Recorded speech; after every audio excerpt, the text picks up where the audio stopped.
ഒരു അക്കൗണ്ടന്റ് ആവുക എന്നതാണോ നിങ്ങളുടെ ലക്ഷ്യം? ഒരു പക്ഷേ ഇന്ത്യൻ കമ്പനീസിൽ ഒരു അക്കൗണ്ടന്റ് ആവുക എന്നതായിരിക്കാം, അതല്ലെങ്കിൽ UAE കമ്പനീസിൽ ഒരു അക്കൗണ്ടന്റ് ആവുക എന്നതായിരിക്കാം. രണ്ടായാലും തീർച്ചയായും നിങ്ങൾ ഈ വീഡിയോ കണ്ടിരിക്കണം. ഇന്ത്യൻ കമ്പനിയിൽ ഒരു അക്കൗണ്ടന്റ് ആയാണ് നിങ്ങൾ ജോലി കിട്ടാൻ ആഗ്രഹിക്കുന്നതെങ്കിൽ ഇന്ത്യൻ കമ്പനീസിൽ അവർ ഫിനാൻഷ്യൽ സ്റ്റേറ്റ്മെന്റ്സ് പ്രിപ്പയർ ചെയ്യുവാനായി സ്വീകരിക്കുന്ന ഒരു സെറ്റ് ഓഫ് റൂൾസ് ഉണ്ട്. ആ സെറ്റ് ഓഫ് റൂൾസിനെയാണ് സ്റ്റാൻഡേർഡ്സ് എന്ന് പറയുന്നത്. സെറ്റ് ഓഫ് സ്റ്റാൻഡേർഡ്സിനെയാണ് ഇന്ത്യൻ GAAP എന്ന് പറയുന്നത്.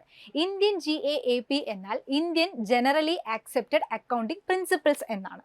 നമ്മുടെ റിയൽ ലൈഫിൽ നമുക്ക് പല കൺസെപ്റ്റുകളും പല പ്രിൻസിപ്പിൾസും ഉണ്ടാവും. എൻ്റെ കൺസെപ്റ്റിനനുസരിച്ചാണ് ഞാൻ ഓരോ സിറ്റുവേഷൻസ് ഫേസ് ചെയ്യുന്നതും അഭിപ്രായങ്ങൾ പറയുന്നതും. നിങ്ങളുടെ കൺസെപ്റ്റുകൾ അനുസരിച്ച് എൻ്റെ അഭിപ്രായങ്ങളും നിങ്ങളുടെ അഭിപ്രായങ്ങളും വ്യത്യാസമുണ്ടാകാം. അതേപോലെ തന്നെയാണ് ഓരോ കമ്പനീസിനും അതിൻ്റെ അക്കൗണ്ടിങ് ചെയ്യുവാനായി അക്കൗണ്ടിങ്ങിൻ്റെതായ ചില പ്രിൻസിപ്പിൾസും കൺസെപ്റ്റ്സും ഉണ്ട്. അതനുസരിച്ചിട്ടാണ് ഫിനാൻഷ്യൽ സ്റ്റേറ്റ്മെൻറ്റ്സ് പ്രിപ്പയർ ചെയ്യുന്നതും കാര്യങ്ങളെല്ലാം ഫോളോ ചെയ്യുന്നതും. അപ്പോൾ ജനറലി ആക്സെപ്റ്റഡ് അക്കൗണ്ടിങ് പ്രിൻസിപ്പിൾസിലുള്ള രണ്ട് കൺസെപ്റ്റിനെ പറ്റി ഞാൻ പറയാം. First one, accounting entity concept അല്ലെങ്കിൽ ബിസിനസ് എൻറ്റിറ്റി കൺസെപ്റ്റ്. ഇതിൽ ഉദ്ദേശിക്കുന്നത് എൻറ്റിറ്റിയും ഓണറും രണ്ടാണ്. ഉദാഹരണത്തിന്, ഞാനൊരു ബിസിനസ് തുടങ്ങുകയാണെന്ന് വിചാരിക്കുക. ഞാനൊരു ബിസിനസ് തുടങ്ങിയതിന് ശേഷം എൻ്റെ കമ്പനിയിൽ അവിടെയുള്ള എംപ്ലോയീസിന് ആവശ്യത്തിന് വേണ്ടി ഞാനൊരു മോട്ടോർ വെഹിക്കിൾ കമ്പനിക്ക് വേണ്ടി പർച്ചേസ് ചെയ്ത് കൊടുക്കുന്നു. ആക്ച്വലി ഞാൻ ചിലവാക്കിയത് എൻ്റെ പൈസ തന്നെയാണ്, അല്ലേ? ഇതേപോലെ എൻ്റെ പേഴ്സണൽ ആവശ്യത്തിന് വേണ്ടി ഞാൻ മറ്റൊരു മോട്ടോർ വെഹിക്കിൾ പർച്ചേസ് ചെയ്യുന്നു. രണ്ടും പർച്ചേസ് ചെയ്തത് ഞാനാണ്. ഒരെണ്ണം ഓഫീസ് ആവശ്യങ്ങൾക്ക് വേണ്ടി, എംപ്ലോയീസിന് വേണ്ടി, മറ്റൊന്ന് എൻ്റെ പേഴ്സണൽ ആവശ്യങ്ങൾക്ക് വേണ്ടി. രണ്ടും രണ്ട് എക്സ്പെൻസ് ആണ്. രണ്ടും എൻ്റെ പൈസയാണെങ്കിൽ കൂടെ രണ്ട് എമൗണ്ടും ഞാൻ കമ്പനിയുടെ അക്കൗണ്ട്സ് ബുക്കിൽ എൻ്റെ എക്സ്പെൻസ് ആയിട്ട് എഴുതി വെക്കാൻ പാടുണ്ടോ? ഒരിക്കലുമില്ല. കാരണം കമ്പനിയെ സംബന്ധിച്ച് എൻ്റെ പേഴ്സണൽ ആവശ്യങ്ങൾക്ക് വേണ്ടി ഞാൻ വാങ്ങിക്കുന്ന സാധനം കമ്പനിയുടെ എക്സ്പെൻസ് അല്ല. അപ്പോൾ എൻറ്റിറ്റിയും ഓണറും രണ്ടാണ്. ഇതാണ് അക്കൗണ്ടിങ്ങിൻ്റെ ഒന്നാമത്തെ കൺസെപ്റ്റ്. രണ്ടാമത്തെ ഒരു കൺസെപ്റ്റിനെ പറ്റി പറയുകയാണെങ്കിൽ ഗോയിങ് കൺസേൺ കൺസെപ്റ്റിനെ പറ്റി പറയാം. ഒരു ബിസിനസ് ഫേം നടത്തിക്കൊണ്ടു പോകുന്ന സമയത്ത് അതിനൊരു ഇൻഡെഫിനിറ്റ് ലൈഫ് ഉണ്ടാവണം. തീർച്ചയായിട്ടും നമ്മൾ ഈ വർഷം അല്ലെങ്കിൽ അടുത്ത വർഷം നിർത്തും എന്ന് പറഞ്ഞിട്ടാണോ ഒരു ബിസിനസ് മുന്നോട്ട് കൊണ്ടുപോകുന്നത്? ഒരിക്കലുമല്ല. അതിന് നമ്മൾ ഫിനാൻഷ്യലി സ്റ്റേബിൾ ആയിരിക്കണം. ഈ ബിസിനസ് മുന്നോട്ട് കണ്ടിന്യൂ ചെയ്യാൻ, കുറേ വർഷങ്ങൾ മുന്നോട്ട് പോകാൻ ബിസിനസ്സിൽ നമ്മൾ സ്റ്റേബിൾ ആയിരിക്കണം ഫിനാൻഷ്യലി എന്നുള്ളതാണ് ഗോയിങ് കൺസേൺ കൺസെപ്റ്റ് കൊണ്ട് ഉദ്ദേശിക്കുന്നത്. ഇതുപോലെ ഒരുപാട് കൺസെപ്റ്റുകളും ഒരുപാട് പ്രിൻസിപ്പിൾസും അക്കൗണ്ടിങ്ങിനുണ്ട്. ഇതെല്ലാം ബേസ് ചെയ്തുകൊണ്ടാണ് അക്കൗണ്ടിങ് ഓരോ കമ്പനീസിലും ഫിനാൻഷ്യൽ സ്റ്റേറ്റ്മെൻറ്റുകളായിട്ടുള്ള trading and profit and loss അക്കൗണ്ടും ബാലൻസ് ഷീറ്റും പ്രിപ്പയർ ചെയ്യുന്നത്. എന്താണ് ട്രേഡിംഗ് അക്കൗണ്ട്? ട്രേഡിംഗ് അക്കൗണ്ട് എന്നാൽ ഓരോ മാനുഫാക്ചറിങ് കമ്പനി ആണെങ്കിലും വേറെ ഏത് ടൈപ്പ് ഓഫ് ബിസിനസ് ആണെന്നുണ്ടെങ്കിലും അവിടെ നടക്കുന്ന ട്രേഡ് ആക്ടിവിറ്റീസിൻ്റെ എക്സ്പെൻസസും ഇൻകവും എൻ്റർ ചെയ്ത് ഗ്രോസ് പ്രോഫിറ്റ് ആണോ ഗ്രോസ് ലോസ് ആണോ എന്ന് കണ്ടുപിടിക്കുന്നതിനായി പ്രിപ്പയർ ചെയ്യുന്ന സ്റ്റേറ്റ്മെൻ്റ് ആണ് ട്രേഡിംഗ് അക്കൗണ്ട്. അതിനോടൊപ്പം തന്നെ പ്രിപ്പയർ ചെയ്യുന്ന മറ്റൊരു സ്റ്റേറ്റ്മെൻ്റ് ആണ് profit and loss account.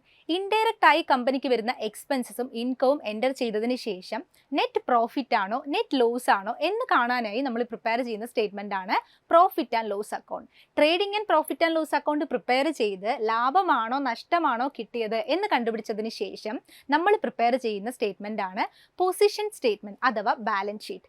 Balance ഷീറ്റിൽ കമ്പനിക്ക് ഇയർ എൻഡിങ്ങിലുള്ള അസറ്റ് എത്രത്തോളമാണ്, ലയബിലിറ്റീസ് എത്രത്തോളമാണ് എന്ന് നമ്മൾ കണ്ടുപിടിക്കുന്നു.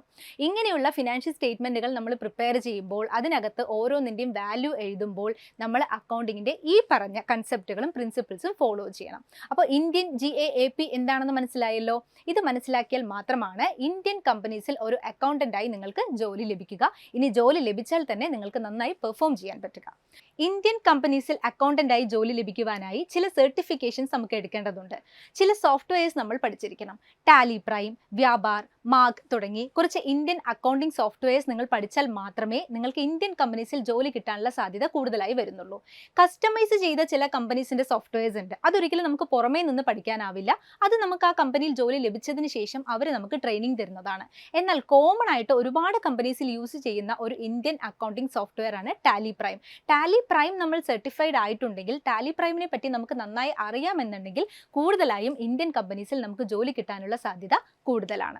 ഇത്രയുമാണ് ഇന്ത്യൻ കമ്പനിയിൽ ഒരു അക്കൗണ്ടൻ്റായി നിങ്ങൾക്ക് ജോലി കിട്ടുവാനായി കൂടുതലായും ശ്രദ്ധിക്കേണ്ട കാര്യങ്ങൾ. ഇനി യു എ ഇയിൽ ഒരു അക്കൗണ്ടന്റ് ആയി നമുക്ക് കയറണം എന്നുണ്ടെങ്കിൽ എന്തൊക്കെ കാര്യങ്ങളാണ് ശ്രദ്ധിക്കേണ്ടത്?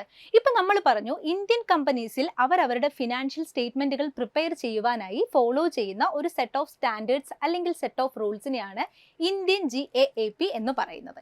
അതുപോലെ തന്നെ ഫോറിൻ കമ്പനീസിൽ എന്ന് വെച്ചാൽ യു എ ഇ കമ്പനീസിൽ അക്കൗണ്ടന്റായി നിങ്ങൾക്ക് ജോലി ലഭിക്കുവാനായി അവിടെയുള്ള കമ്പനീസ് അവരുടെ ഫിനാൻഷ്യൽ സ്റ്റേറ്റ്മെന്റുകൾ പ്രിപ്പയർ ചെയ്യുവാനായി ഒരു സെറ്റ് ഓഫ് റൂൾസ് പാലിക്കുന്നുണ്ട്.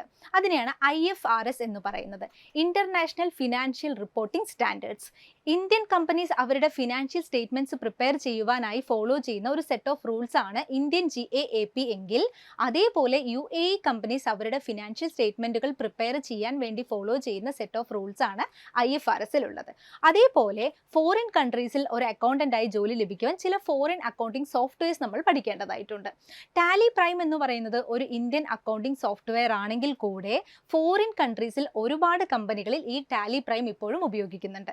അതുകൊണ്ട് തന്നെ ടാലി പ്രൈം തീർച്ചയായും നിങ്ങൾ പഠിച്ചിരിക്കണം. ഇത് കൂടാതെ ഫോറിൻ അക്കൗണ്ടിംഗ് സോഫ്റ്റ്വെയർസ് ആയിട്ടുള്ള ക്വിക്ക് ബുക്സ്, പീച്ച്ട്രീ, SAP തുടങ്ങിയ സോഫ്റ്റ്വെയറിൽ നിങ്ങൾ സർട്ടിഫൈഡ് ആവുകയാണെങ്കിൽ തീർച്ചയായും UAE കമ്പനീസിൽ ഒരു അക്കൗണ്ടന്റായി ജോലി ലഭിക്കാനുള്ള സാധ്യത നിങ്ങൾക്ക് കൂടുതലാണ്. Okay, thank